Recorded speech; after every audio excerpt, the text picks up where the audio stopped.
Welcome to art class. Today we are going to learn how to make your very own clay right at your home. You will need only 3 simple ingredients that you probably already have. So let's check out how. To make my salt dough clay today, I will need 3 common ingredients: all-purpose flour, salt, and water. Other things I will need will be a mixing bowl and a stirring utensil. I've already pre-measured my ingredients, so I'll take my ½ cup of flour, dump it in the bowl, along with my ½ cup of salt. And give that a good stir.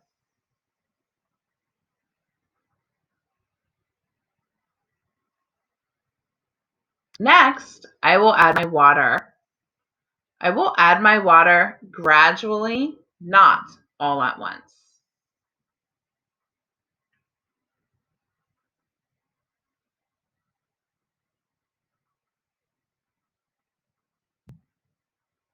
Adding a little at a time will help with the consistency of my clay.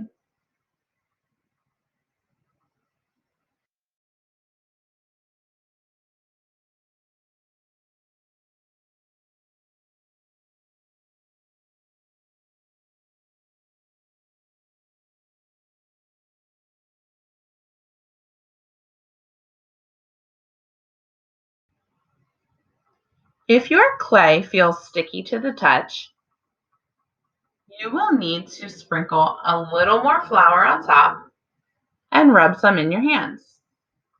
This way the clay won't stick to your surface or your fingers. You will need to knead your salt dough clay before you create.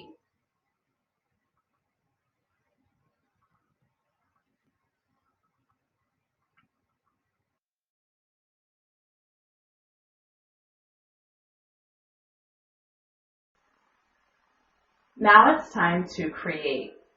You'll want to look around for some tools you can use for clay building. Maybe a plastic knife, a pencil, a toothpick or some kind of skewer, even a paintbrush. Today we're going to be making a pendant. A pendant is like a charm that goes on a bracelet or a necklace. What you want to do is take your ball of clay and you'll want to separate it. Maybe you can make 2 charms today or 3. So you'll want to separate your ball and not use the whole thing for 1 charm. I'm going to go ahead and take 1 chunk of my clay and roll it into a ball. We're going to learn about 3 clay building techniques: rolling a ball, rolling a coil,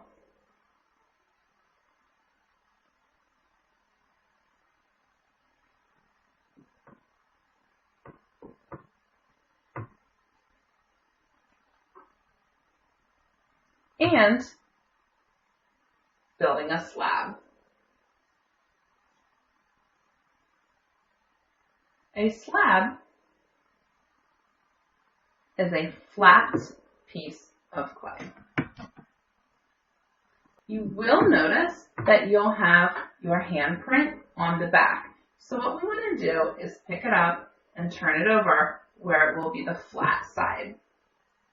Your pendant should be about as thick as half of your fingernail. So I'm just going to measure it and hold it up to the side. That's about half of my fingernail, so I know it will be thick and sturdy. Next, you can decide what shape would you like your pendant to be. I think I'm going to go for a simple shape like a square. So I will use some of my tools to help me create that shape. I'm going to use my plastic knife, and I'm actually going to use the straight side, not the serrated side.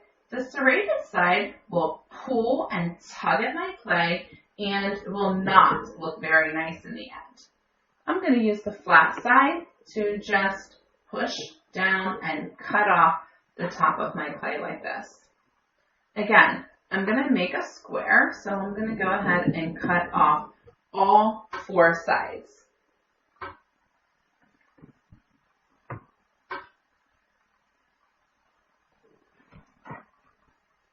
And I'll save the scraps for later.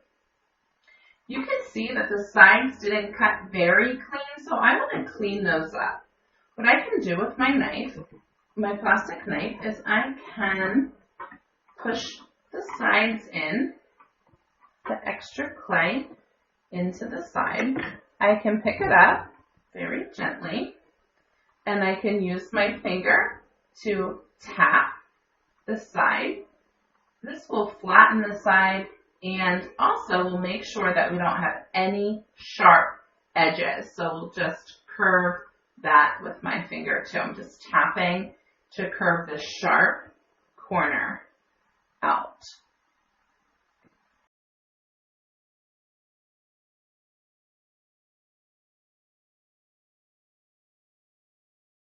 When I'm finished, I'll take one of my sharper tools, a toothpick or the end of my paintbrush, and I will create a hole for the pendant. The pendant will need a hole for you to create your necklace or your bracelet. If you would like to create a necklace, decide where the hole is going to be. I'm going to go ahead and create my hole right at the top of my pendant so that I can wear it just like that. My toothpick's going to go down to my cutting board, and I'm just going to wiggle it a little bit. While I'm wiggling it, it's creating a bigger hole where most likely your necklace chain or ribbon or cord can fit through there. So make sure that you are wiggling a bigger hole. And then we're going to sit that to the side to dry.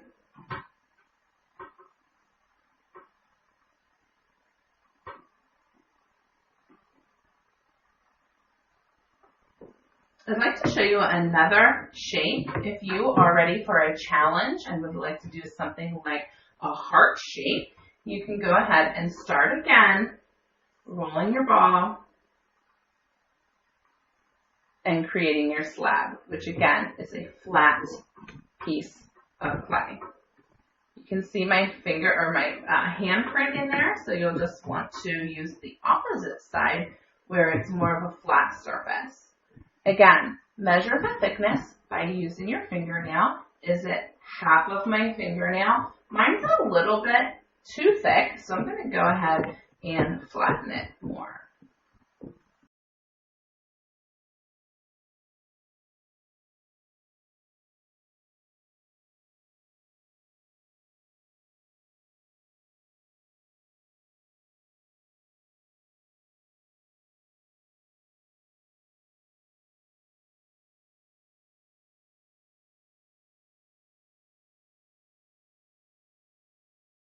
When you attach 2 pieces of clay, you will need some water. 1 drip should do it, so I'll just dip my finger in there, and I'm going to put this fancy border on my heart like this.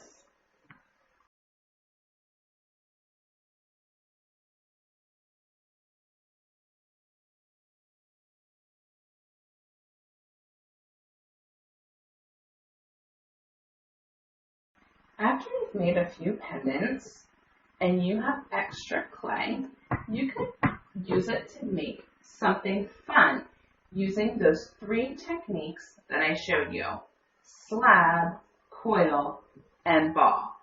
Let's check out something I've already made that I think is pretty silly. You need to let your clay sit and dry for several days.